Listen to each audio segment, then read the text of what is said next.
Today, Vladmir Putin, the president of Russia, announced the world's first coronavirus vaccine.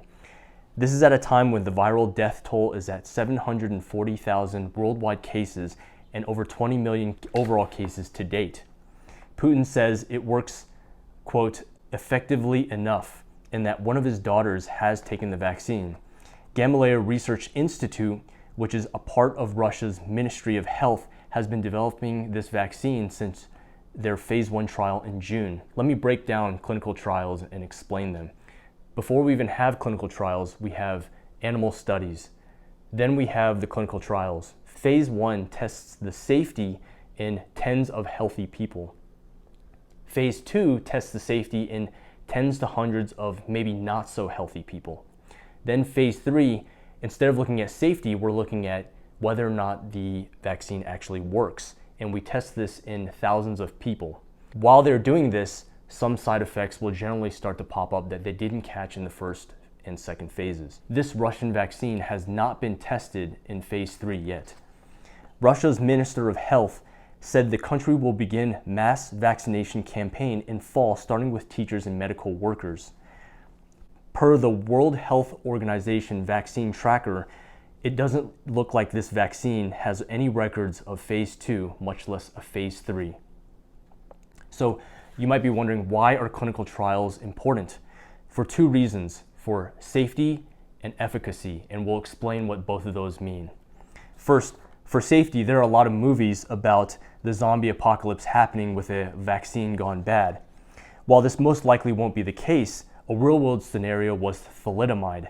In the 1950s, a seemingly safe drug had caused a worldwide tragedy with numerous birth defects in kids with limb abnormalities. This is why you don't want to rush it. When we talk about efficacy and efficaciousness, it just means that we want to know that this vaccine actually works and is not a placebo. So the gold standard in testing this is to create a sample. A sample is a group of people that represents the overall population, but that we can actually do tests on to see if it works. So the first step is to collect your sample, then you randomize them, then you give one group the vaccine and you give the other a placebo.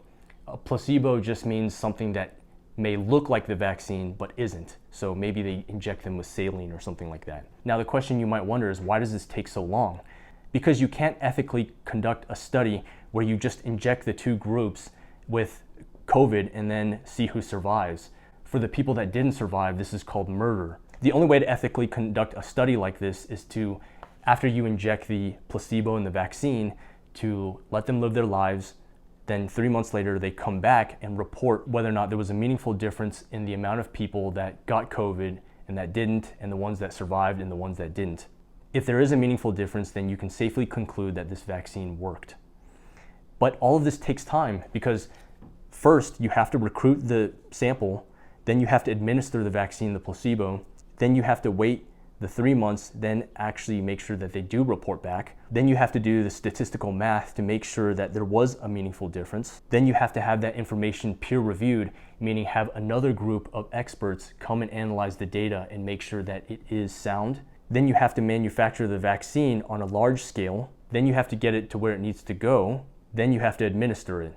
Moderna, AstraZeneca, and Pfizer, and also a few other Chinese vaccines, have the furthest progression with phase 3 trials.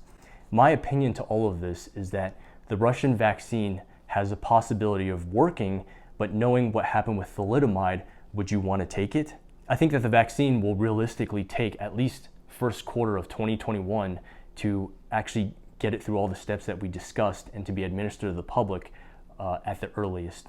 So thank you so much for watching. If you like this material and would like to see more, please like and subscribe. If enough people do, then it will tell me that I should continue to make these videos, because there are people actually wanting to watch it. So thank you and have a great day.